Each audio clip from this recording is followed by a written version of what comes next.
O Senhor esteja convosco. Ele está no meio de nós. Proclamação do Evangelho de Jesus Cristo segundo Marcos. Glória a vós, Senhor. Naqueles dias, havia de novo uma grande multidão e não tinha o que comer. Jesus chamou os discípulos e disse: Tenho compaixão dessa multidão, porque já faz 3 dias que está comigo e não tem nada para comer. Se eu mandar para casa sem comer, vão desmaiar pelo caminho, porque muitos deles vieram de longe.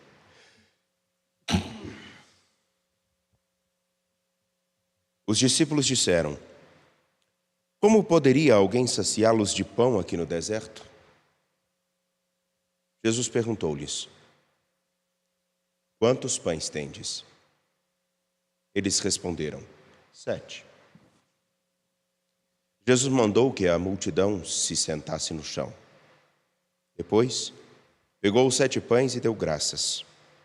Partiu-os e ia dando aos seus discípulos para que os distribuíssem.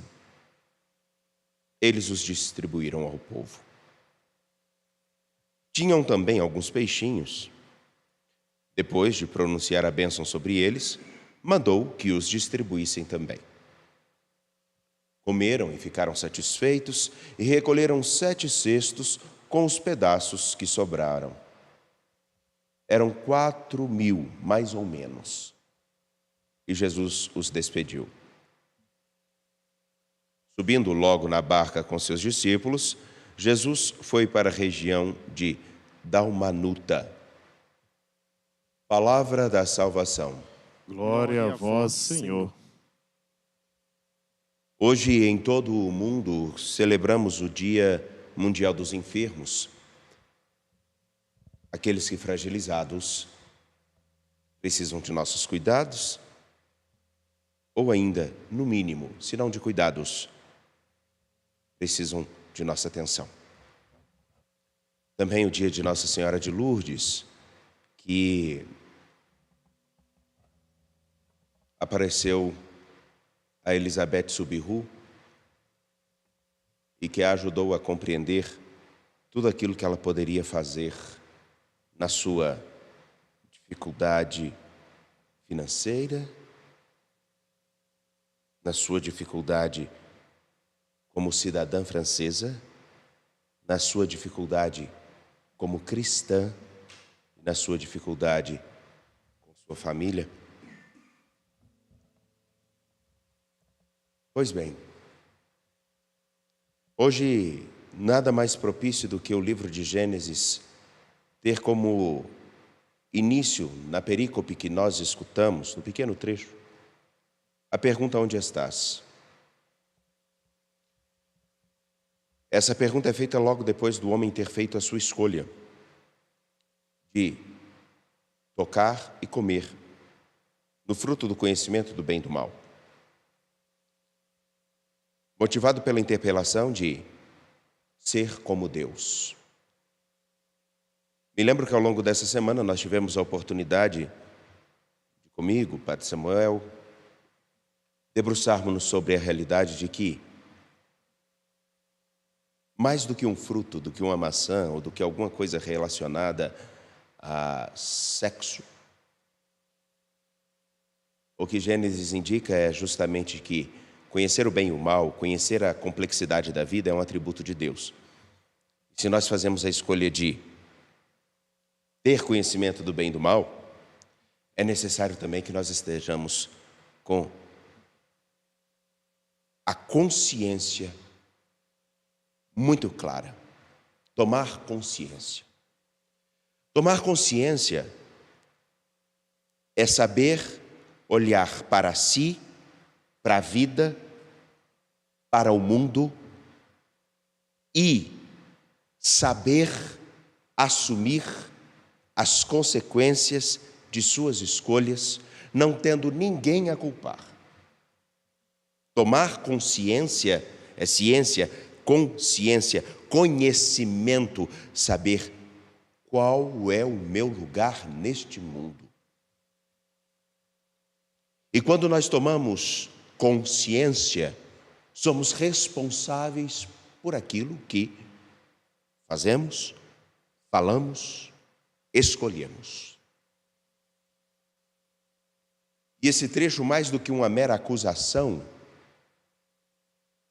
o trecho de Gênesis traz uma chamada do homem a tomar consciência do que ele fez. O ser humano precisa ter consciência, porque sem consciência não nos corrigimos. Sem consciência não procuramos oferecer o melhor de nós. Pode ser que a consciência não dê conta de tudo, mas ela nos livra de muitas ciladas. O homem está escondido. Após fazer a sua opção, ele se esconde.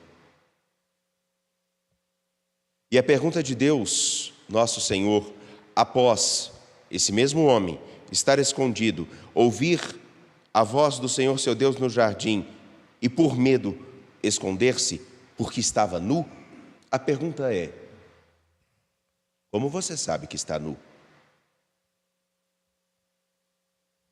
Por um acaso você comeu da árvore que não deveria comer? A resposta, como que esquivando-se, é: a culpa não é minha, não fui eu que escolhi, é ela que me apresentou o fruto. Por que você fez isso? Porque a serpente me enganou e eu comi. E o desfecho é simples. O homem é chamado a tomar consciência de suas escolhas e das consequências que elas implicam. Inicialmente, a condenação seria a morte. Mas na narrativa do Gênesis, o homem não é condenado à morte. Ele precisará olhar para aquilo que significa conhecer, o que significa cooperar, o que significa ocupar um lugar no mundo. E ocupar um lugar no mundo tem as suas belezas e tristezas. Daqui uns dias, o Adriano, que aqui está, terá a beleza de seu filho nos braços, mas também a responsabilidade do acordar de madrugada, ajudar a Andressa. Terá vezes em que a voz dele estará um pouco mais rouca, porque não terá dormido muito bem. Espero em Deus que isso não aconteça. Mas também vêm as outras implicações, as do cuidado, da atenção, da vida que muda. O homem deverá, na narrativa do Gênesis, cuidar do solo, colher do fruto do seu trabalho. Deverá tocar a terra e ver as dificuldades do colher o fruto. Porque ter consciência do bem e do mal, ter consciência de todas as coisas, exige uma responsabilidade. Ter consciência daquilo do qual participamos. O homem participava de uma perfeita comunhão, e na sua escolha ele a rompe. Se esconde, mas não deixa de ser buscado. No entanto, que a pergunta inicial é: onde estás? Qual é o seu papel aqui agora?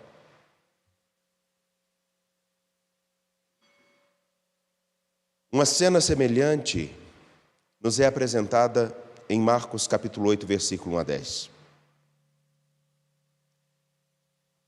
Agora, não é mais somente o Senhor que cria o homem e os primeiros seres humanos. Agora é a humanidade inteira, simbolizada por uma multidão que não tem o que comer e está no deserto da história. Mas agora, Aquela mesma voz que se dirigia perguntando onde estás, agora ela toma uma outra forma. Eu tenho compaixão dessa multidão, porque já faz 3 dias que está comigo e não tem nada para comer.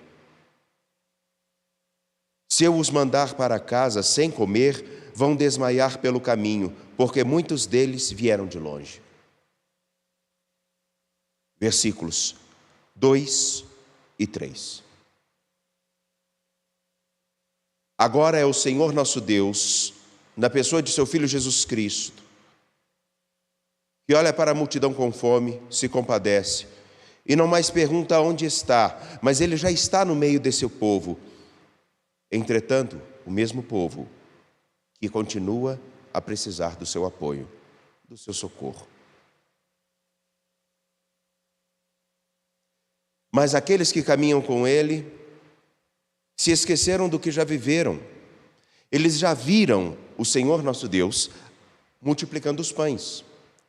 Eles já viram o Senhor nosso Deus, Jesus Cristo, vindo ao socorro de tantos, mas se esqueceram.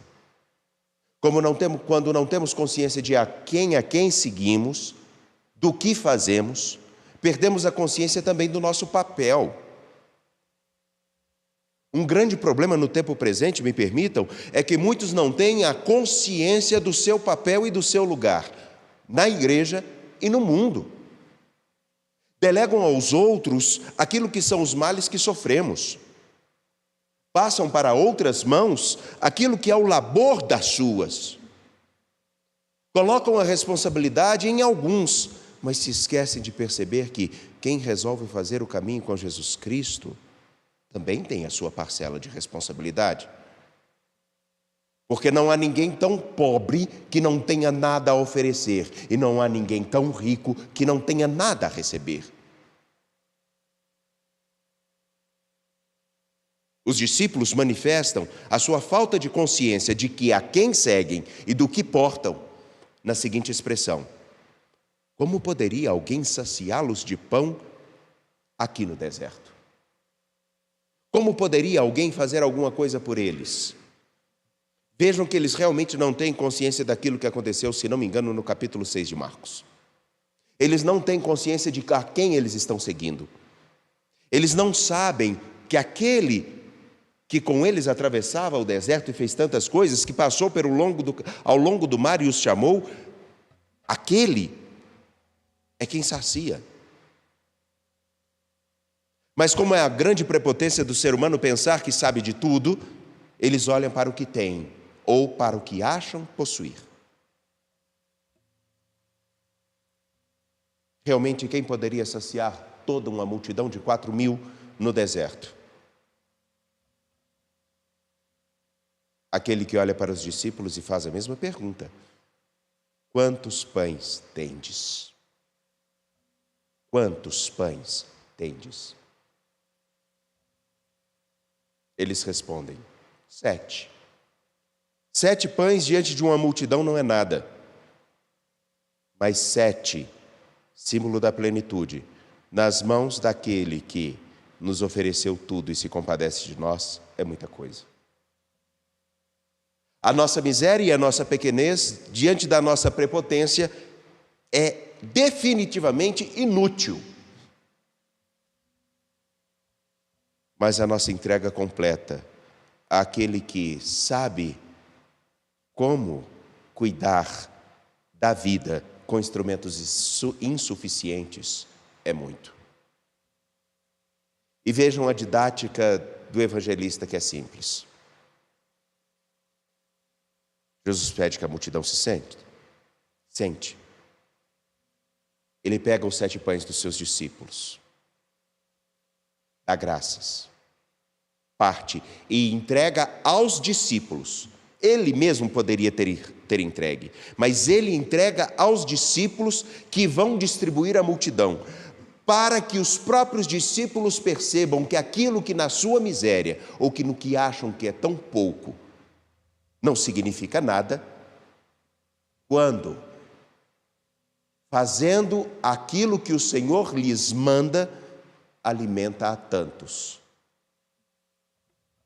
O O Senhor abençoa, entrega a seus discípulos e eles alimentam aqueles que precisavam, para que eles tomem consciência que realmente não é o seu conhecimento, não é a sua prepotência, não é a sua arte, não é nem mesmo a sua vaidade ou aquilo que eles acham que são tão bons. Na verdade, o que conta é a entrega de cada um plenamente, para que o pouco que somos seja, pela graça dele, multiplicado e fonte de sobrevivência para tantos. Tomar consciência de Ele está conosco, mas ter também a consciência de que sem Ele nada nós fazemos do suficiente. Sempre alguma coisa fica. Por isso que é exatamente o prelúdio da Eucaristia que nós agora celebramos. Porque cada um de nós, enfermos ou não, idosos ou não, jovens ou não, limitados ou não, todos nós trazemos ao altar, em cada Eucaristia semanal, aquilo que nós somos. Mais do que as nossas ofertas e mais do que o pão e o vinho, nós trazemos a nós. Para que no símbolo desses 7 pães, o Senhor possa pegar, dar graças e quando nós sairmos, alimentar a tantos que precisam de sua presença. A minha pergunta é muito simples e no dia de hoje, me perdoem se ela for muito prepotente. O que será que nós realmente estamos depositando de confiança, com consciência no Senhor nosso Deus? Olhamos para aquilo que para dentro de nossas limitações é o empecilho, como os discípulos. Quem poderia saciar tanta gente? Ou como o primeiro homem, eu desobedeci e me escondi. Vamos olhar para aquilo que é a nossa limitação, nosso pecado ou qualquer outra coisa, que possamos achar como um motivo, talvez até justo, que nos impeça de estar oferecendo-nos a Ele?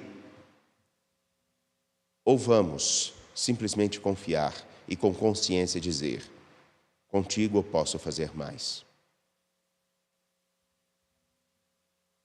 Eis um exemplo simples.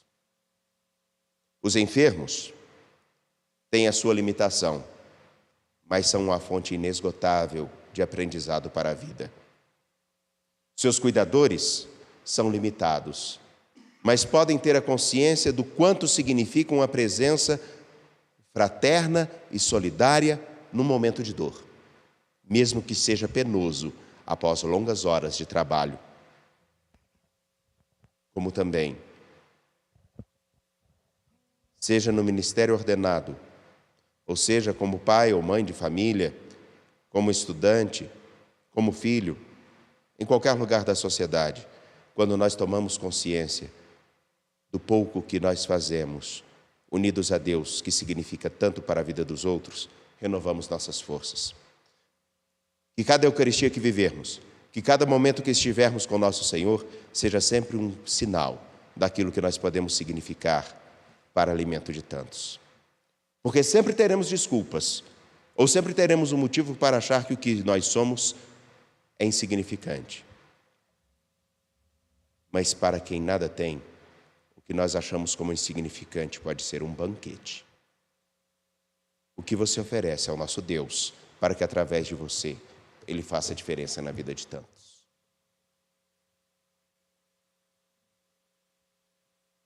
Confiantes, com fé, apresentemos ao Senhor nossas preces.